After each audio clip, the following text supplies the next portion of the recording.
Meninas, meninos, saudações! Vamos dar continuidade com os nossos assuntos, agora com o assunto da maior importância, Oriente Médio, numa rápida aula introdutória sobre alguns aspectos da região. Aqui nós encontramos um mapa que mostra as regiões da Ásia Ocidental, uma região estratégica pela sua posição intermediária entre o Ocidente e o Oriente. A Ásia Ocidental, está na posição mais a oeste do continente asiático. Nessa posição, uma proximidade bastante grande com o continente africano, com o continente europeu. Dessa forma, esta região é historicamente uma área de passagem, rotas comerciais terrestres entre o Oriente e o Ocidente. Avançando, nós encontramos aqui a divisão política do continente, com alguns países que são mais destacados. O Iêmen, por exemplo, ainda em guerra civil e crise humanitária. A Arábia Saudita, potência regional, que rivaliza com o Irã, também potência regional.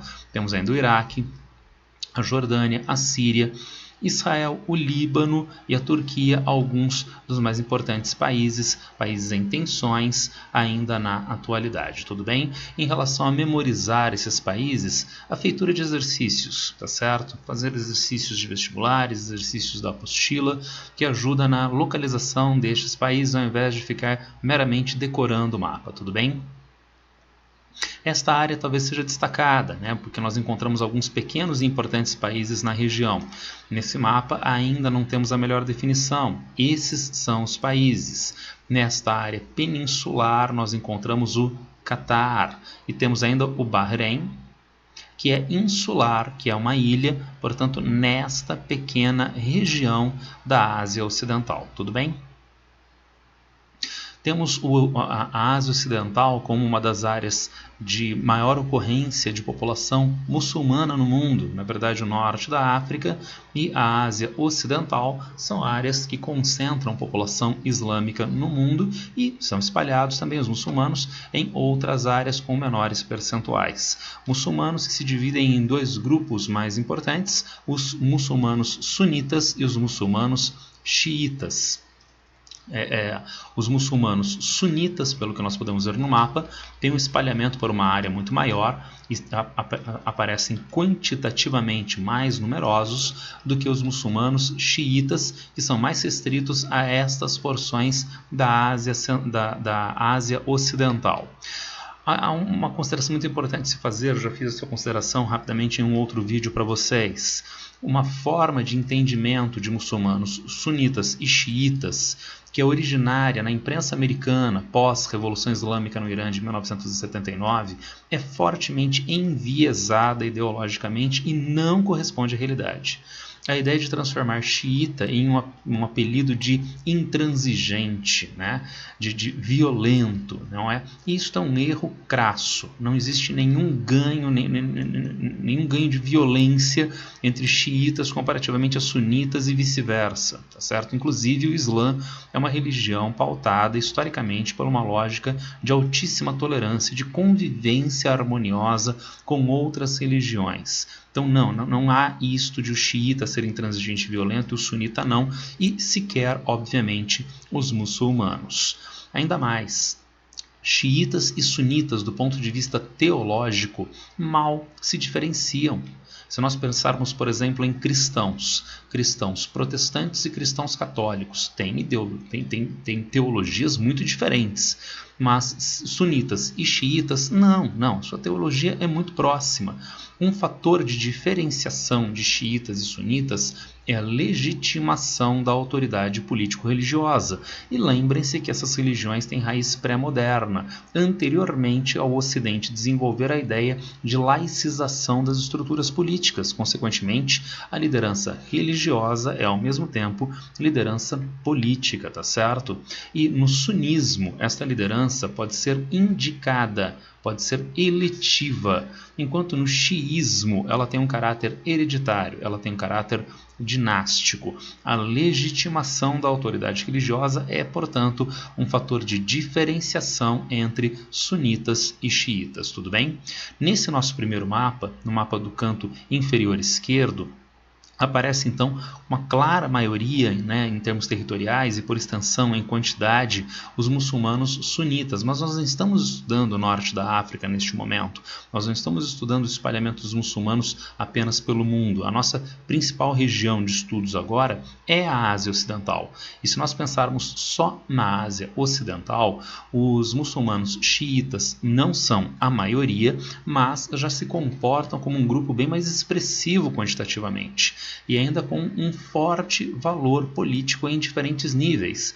Nós encontramos o Irã, de maioria de população muçulmana xiita, e o Estado iraniano é um Estado confessional, tem fé oficial muçulmana xiita. Na Síria, a maioria da população não é xiita, mas o presidente da Síria é alauíta, um ramo do xiismo, mas diferentemente do Irã, a Síria não é um país com fé oficial, é um país laico, né? O governo não tem, o Estado não tem fé oficial. E ainda temos no Líbano, país vizinho da Síria, o partido político Hezbollah, que se organiza segundo uma lógica muçulmana xiita também. Então, pensando na Ásia Ocidental, então nós encontramos os xiitas como um grupo quantitativamente mais destacado, com um destaque maior, apesar de não ser majoritário, né, e com uma forte vinculação política a uma das potências regionais, o Irã, a Síria também, e o partido político libanês Hezbollah.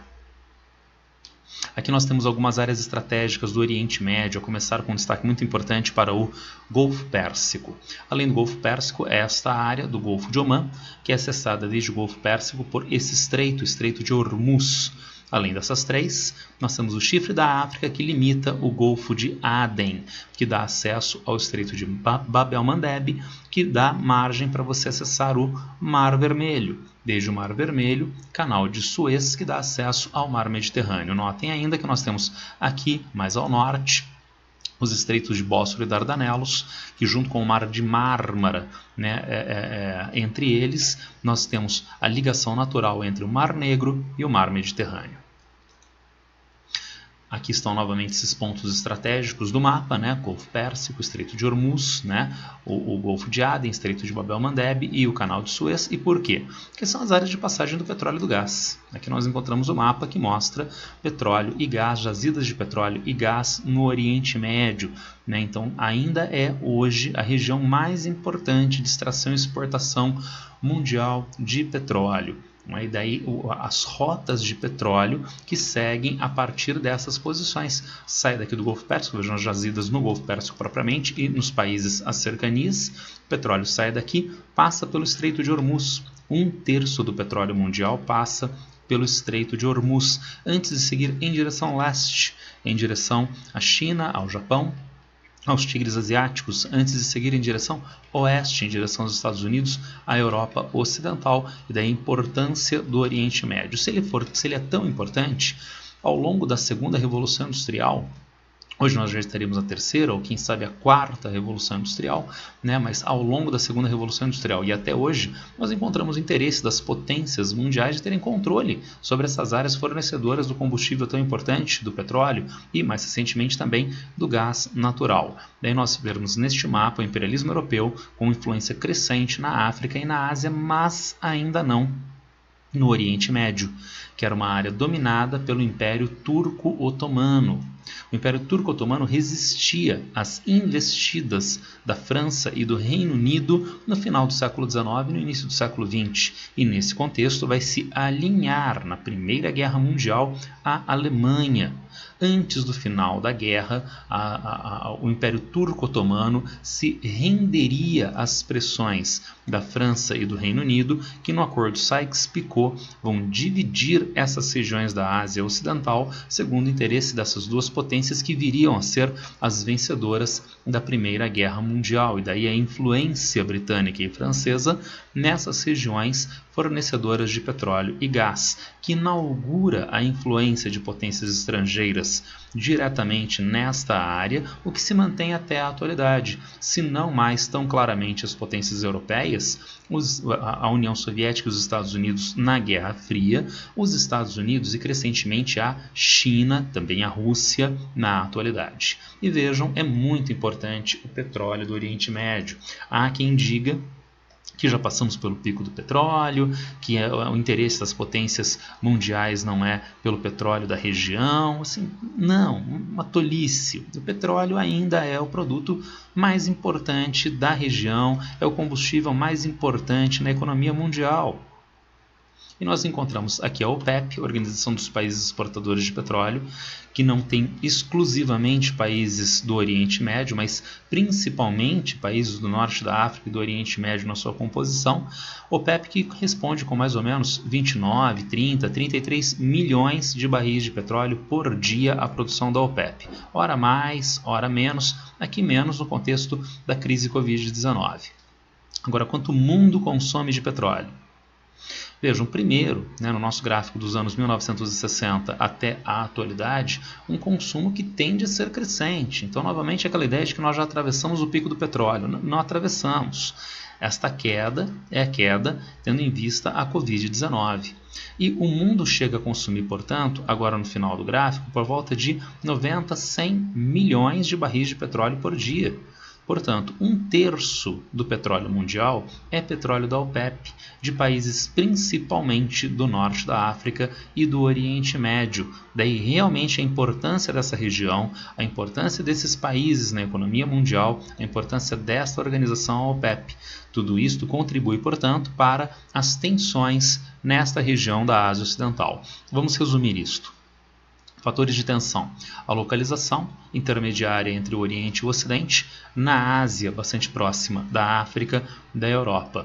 As jazidas de petróleo e gás natural a serem exploradas pelas potências industrializadas. A água é um fator forte de tensão na região também, tendo em vista os climas árido e semiárido. Quem controla a água tem uma vantagem sobre os demais grupos, então é também um fator de tensão.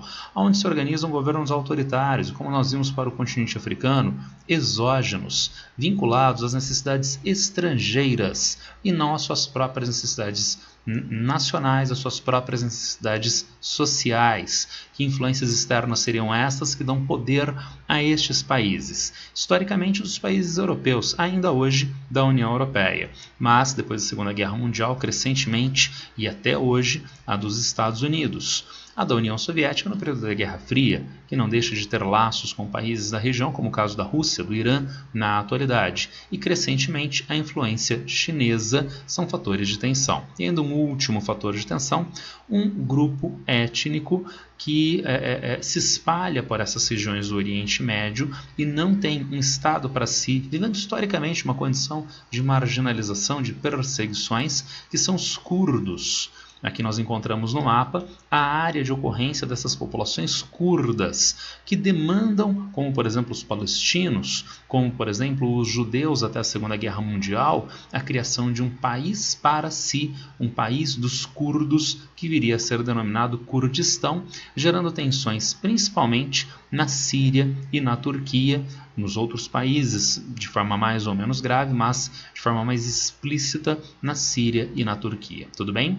Era isso que eu queria passar para vocês hoje numa aula introdutória de Oriente Médio. Nas próximas aulas nós vamos trabalhar alguns conflitos, inúmeros conflitos que se manifestam nesta região. Se alguém tiver alguma dúvida, alguma pergunta, por favor, me acessa nas redes sociais.